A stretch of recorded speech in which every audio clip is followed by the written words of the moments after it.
All right, next man up. Very interesting man for trade deadline purposes. New York Jets running back Isaiah Davis. Yeah, he's the guy I loved at South Dakota State. Lots of breakaway power. We saw it in week 8, a 50-yard run. And with Breece Hall maybe getting moved, well, here's a guy who's going to suddenly be very popular on the waiver wire. So let's start. He's about 9% owned right now. Let's start with a guy in that single-digit range. Green Bay Packers running back Emmanuel Wilson. Manny had a nice little day himself against the Steelers. Was looking like a good change of pace back. Would you rather have Isaiah Davis or Emmanuel Wilson? This one's going to be a coin toss for me simply because of the potential Breece Hall trade, because at the moment, both of them are playing very similar roles to one another. And you also have to take into consideration that Josh Jacobs is banged up. So that's where we might see more usage from Wilson. So if this injury continues and Jacobs can't shake it off, I would be okay with leaving Wilson on my bench versus chasing Davis. But in the same respect, Davis looked great yesterday, and he also had the benefit of like plenty of offensive opportunities yesterday with the playing against the Bengals. So honestly, I'm still leaning Wilson in this case, only because of the fact that Breece Hall might not get traded, and they're both getting similar usage.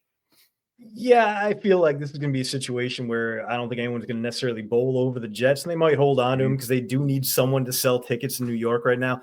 And Isaiah Davis had his great big day, 65 yards on those, 6 carries, but 50-yard rush. After that, he's only averaging 2 yards per. He's not going to get you a ton of space on the ground in the way that Manny Wilson will, but he's also the third down back in New York, right? He's been that third down back for a while. He's going to get the target. So PPR leagues, roll with Isaiah Davis as your flyer.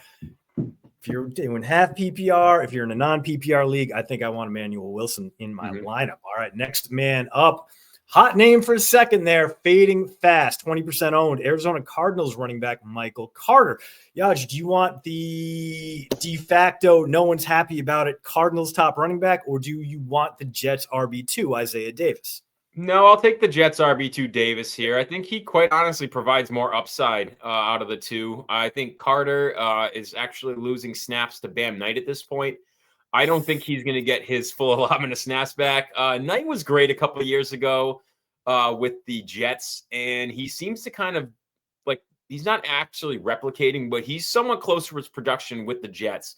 And we also have to keep in mind that Benson is also on his way back. So it's a crowded backfield, and he doesn't look great. So, no, I'll stick with Davis in this case and kind of just shoot for the upside here.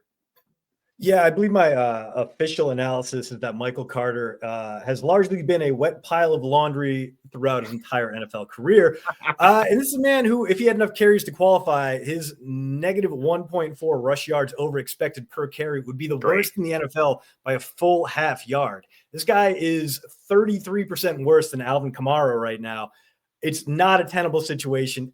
Everything about the Cardinals outside of those Trey McBride reps looks bad, is not inspiring. Get the hell away from Arizona. And yes, even though the Jets offense stinks out loud, I still feel more comfortable with a guy like Isaiah Davis than I do with Michael Carter, the former Jets running back. Okay. All right. Let's wrap it up with a guy near and dear to my heart, the Rutgers 7th-round rookie for the Chicago Bears, Kyle Monangai. Kyle Monangai, about 35% owned right now. Yaj, do you want DeAndre Swift's backup, or do you want Breece Hall's backup in your fantasy lineup? I'll take DeAndre Swift's backup, partially because I know that Ben Johnson is going to try to get him more involved in that David Montgomery role that he used to run with Montgomery and Gibbs in Detroit. So there's definitely an upswing coming with Monangai. It seems like he's getting more and more involved every week. And Swift has not always been the most durable running back himself over the course of his career. So there could be an injury, and next thing you know, you have the running back one in Chicago. And if not, you still might have the David Montgomery light version as well. So no, I'll take Monangai, another successful 7th-round running back from Rutgers. So yeah, let's roll with him. Yeah, I did the same exact thing you did. He's Yeah. got that Montgomery role. He's a grimy runner, right? He's running in between the tackles. 138 of his 186 rushing yards have come after contact. So he's shrugging off tackles. He's falling forward.